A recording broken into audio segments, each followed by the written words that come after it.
The winter wind cut through the mountains of Montana like a blade, carrying with it the kind of cold that made bones ache. In the small town of Timber Ridge, where everyone knew everyone else's business, Thomas Brennan had become the subject of ridicule once again. His cabin sat at the edge of town, modest and unassuming, built entirely by his own hands over the course of 2 years. But there was one feature that drew constant mockery. The doorway. It stood only 5 feet tall, forcing anyone entering to duck their heads significantly. Neighbors passing by would point and laugh, some even stopping to take photos for their social media, captioning it with jokes about hobbits and dwarves. Thomas was a quiet man in his late 40s, weathered by life but not broken by it. He had moved to Timber Ridge 5 years ago after losing his job as an engineer in Seattle. The city had chewed him up and spit him out, leaving him with nothing but a small inheritance from his late mother and a desperate need for peace. He chose Montana for its isolation, for the chance to rebuild himself away from the judgment of a world that had deemed him a failure. But judgment, he learned, existed everywhere. Margaret Patterson, the town's self-appointed arbiter of taste and propriety, led the charge against Thomas's architectural choice. She lived in a pristine Victorian home on Main Street, restored to magazine-worthy perfection, and she made it her mission to maintain what she called the aesthetic integrity of Timber Ridge. One crisp November morning, as Thomas was splitting wood outside his cabin, Margaret pulled up in her luxury SUV, accompanied by 2 other women from the town council. "Thomas, I simply must address this situation with you," Margaret announced, stepping out of her vehicle without waiting for an invitation. "That doorway of yours is an absolute eyesore. It makes the entire area look like some sort of shantytown." Thomas set down his axe and wiped the sweat from his brow despite the freezing temperature. "Morning, Margaret. The door works just fine for me. But it looks ridiculous," one of the other women chimed in. "My daughter's friends drove past here last weekend and posted about it online. They called it the Hobbit House of Shame. Do you understand how that reflects on our entire community?" Thomas felt the familiar heat of humiliation rise in his chest, but he kept his voice level. "I built what works for me. The height of my door is nobody's business but my own." Margaret crossed her arms. "We are trying to attract tourism and new residents to Timber Ridge. Properties like yours lower everyone's value. I am formally requesting that you modify that entrance to meet standard dimensions. And if I refuse, then we will explore our legal options. There must be some building code you have violated." The women left in a cloud of exhaust and superiority, leaving Thomas standing in the cold, feeling the weight of their disdain settle on his shoulders like snow. That evening, Marcus Chen, one of the few people in town who treated Thomas with basic kindness, stopped by with a 6-pack of beer. Marcus ran the local hardware store and had helped Thomas source materials for his cabin when he first arrived. "Heard Margaret paid you a visit," Marcus said, settling into a chair by Thomas's wood stove. The heat in the cabin was remarkable, wrapping around them like a blanket. "News travels fast," Thomas replied, accepting a beer. Marcus looked around the small space appreciatively. "You know what, though? It is incredibly warm in here. My place is 3 times the size, and I can barely keep it above 60 degrees without my heating bill going through the roof."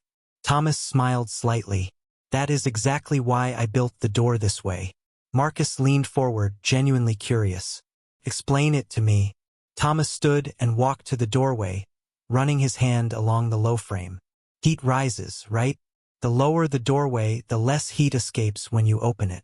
Every time someone walks through a standard 7-foot door, you are letting out a column of your warmest air. My door is 5 feet high. The heat stays trapped up near the ceiling. Plus, the smaller opening means less cold air rushes in when the door opens. It is basic thermal dynamics." "That is brilliant," Marcus said, shaking his head. "So all these people mocking you have no idea you are actually the smartest one here." Thomas shrugged. "They do not care about smart. They care about what looks normal." Outside, the temperature was already dropping into the single digits. Winter in Montana was no joke. In another week, the first major blizzard of the season would arrive, and the people of Timber Ridge would learn some hard lessons about the difference between looking good and staying alive. The blizzard arrived on a Tuesday morning without warning. Weather forecasts had predicted light snow, but Montana weather had a mind of its own. Within hours, Timber Ridge was buried under 3 feet of snow, with winds howling at 60 miles per hour and temperatures plunging to 15 below zero. Power lines snapped under the weight of ice. The electrical grid went down across half the county. What was supposed to be a minor inconvenience became a genuine crisis as the temperature inside homes began to drop rapidly. Thomas woke to the sound of his windows rattling, but his cabin remained warm. The wood stove crackled steadily, and his low doorway kept every precious degree of heat exactly where it needed to be. He had prepared for this, stockpiling firewood and supplies, understanding that Montana winters demanded respect. By the second day, his phone began buzzing with messages. The town had set up a warming center at the community hall, but it was overwhelmed. People were desperate.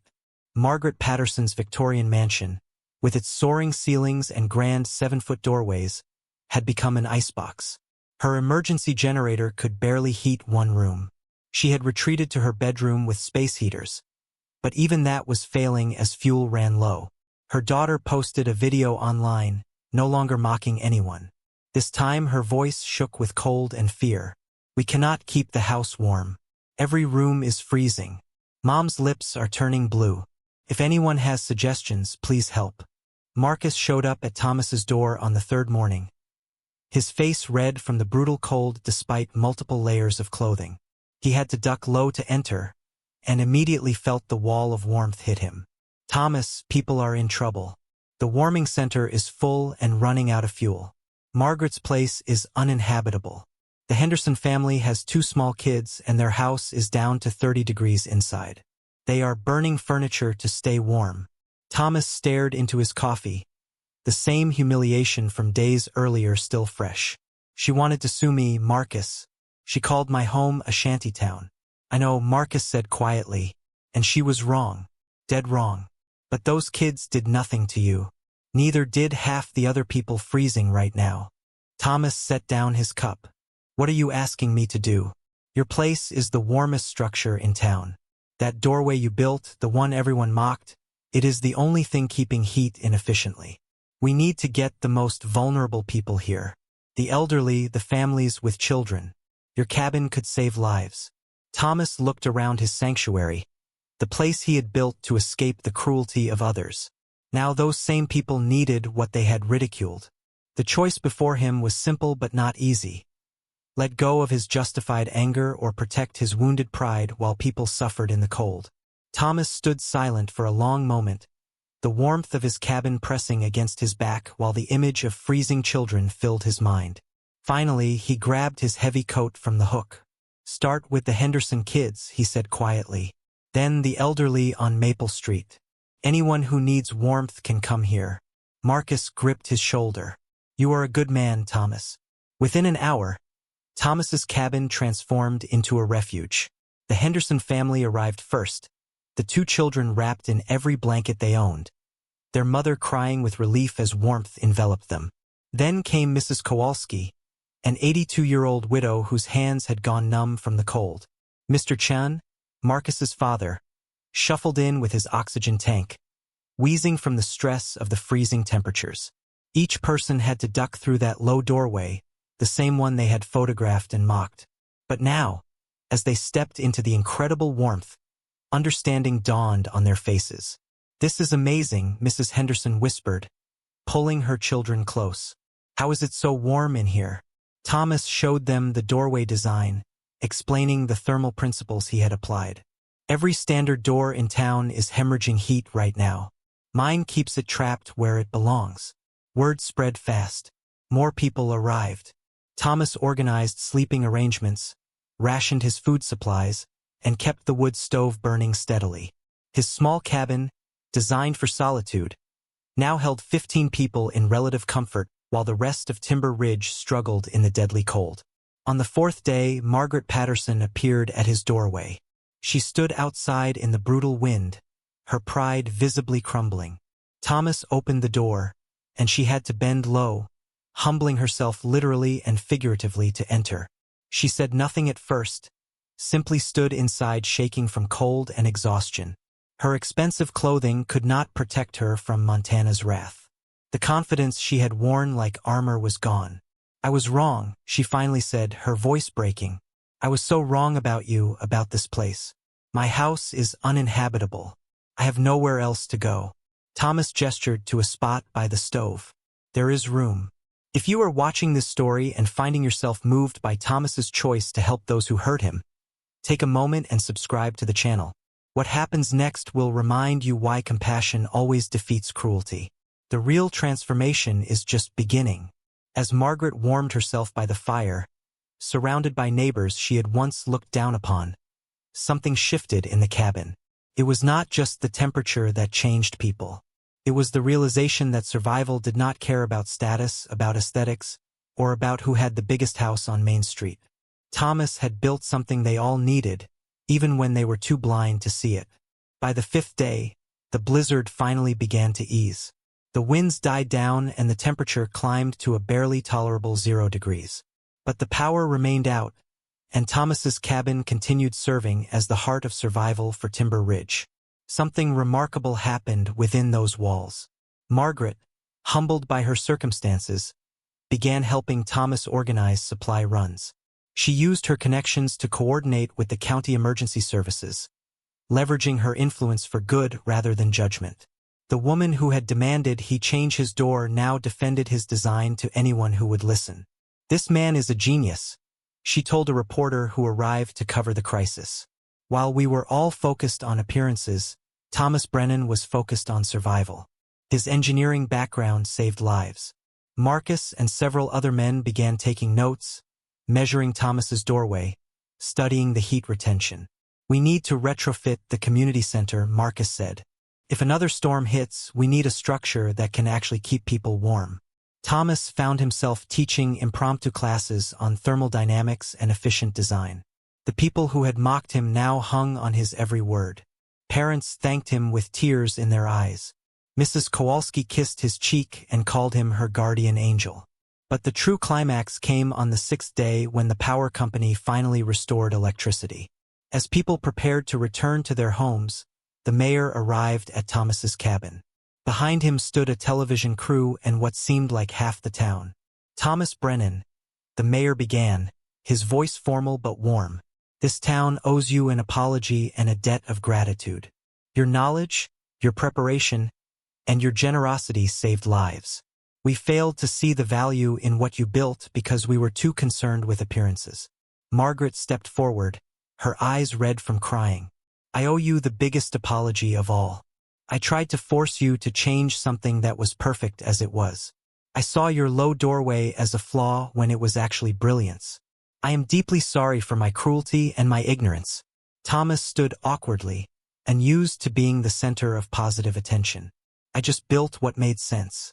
And that is exactly what we need more of in this world," the mayor continued. "Therefore, the town council has voted unanimously to hire you as our new director of emergency preparedness and sustainable building. We want you to help us redesign our public spaces, teach our community about efficient design, and ensure we are never this unprepared again." The crowd erupted in applause. Thomas felt tears forming, not from sadness but from the overwhelming reversal of his fortune.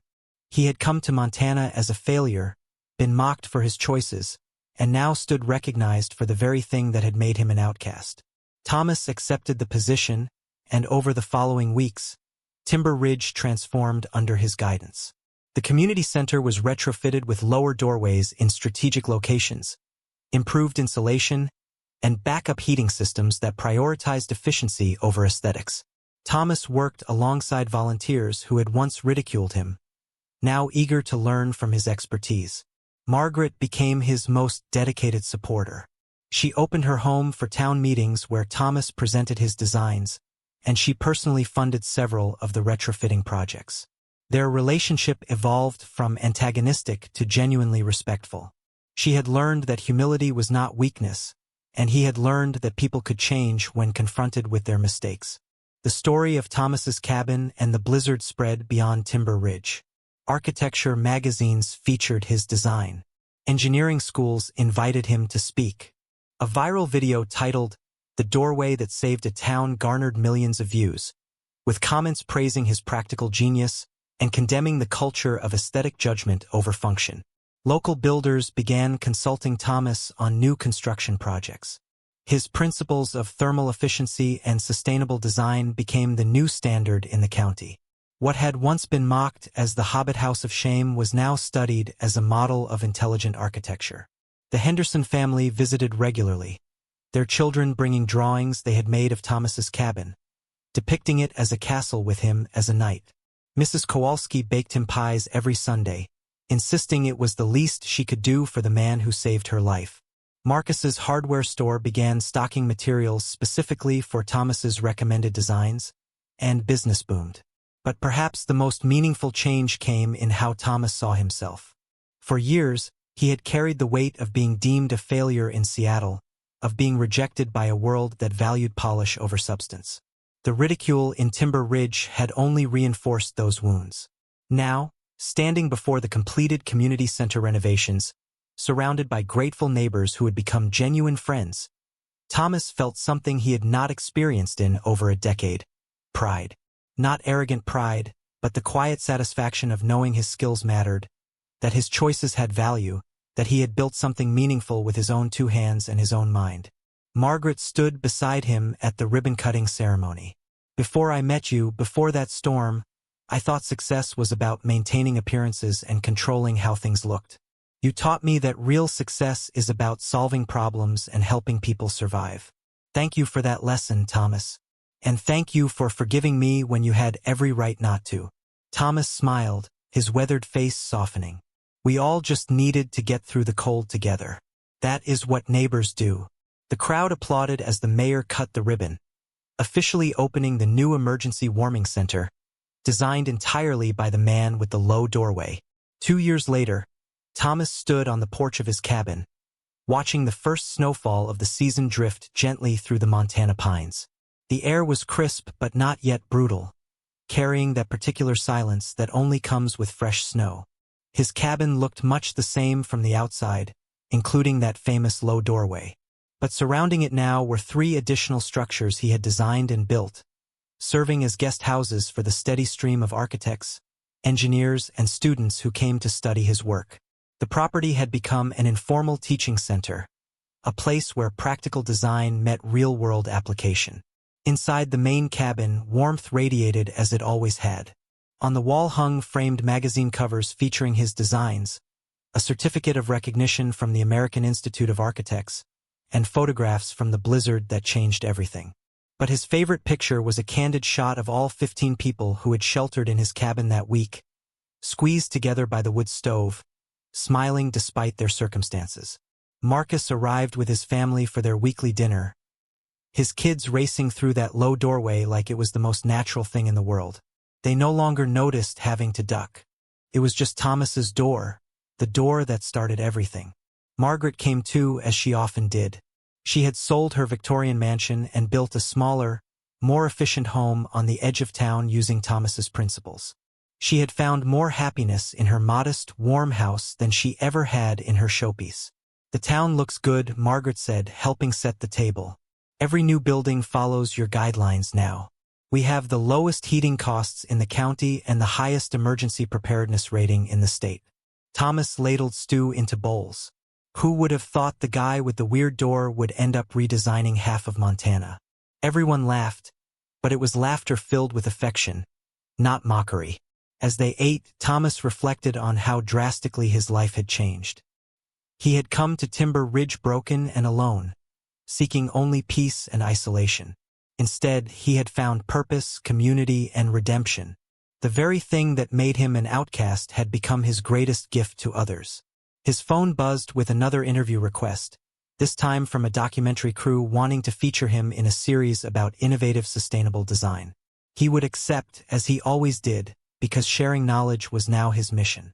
Outside, the snow continued to fall, blanketing Timber Ridge in white. But inside homes throughout the town, people stayed warm, protected by principles that one quiet engineer had understood all along. Thank you for staying with this story until the very end. If it moved you, please hit that like button, leave a comment sharing your thoughts, and subscribe to the channel for more incredible stories of resilience and transformation. What topics would you like to see covered next? Let us know below. Remember, sometimes what makes us different is exactly what makes us valuable. Stay warm out there, friends.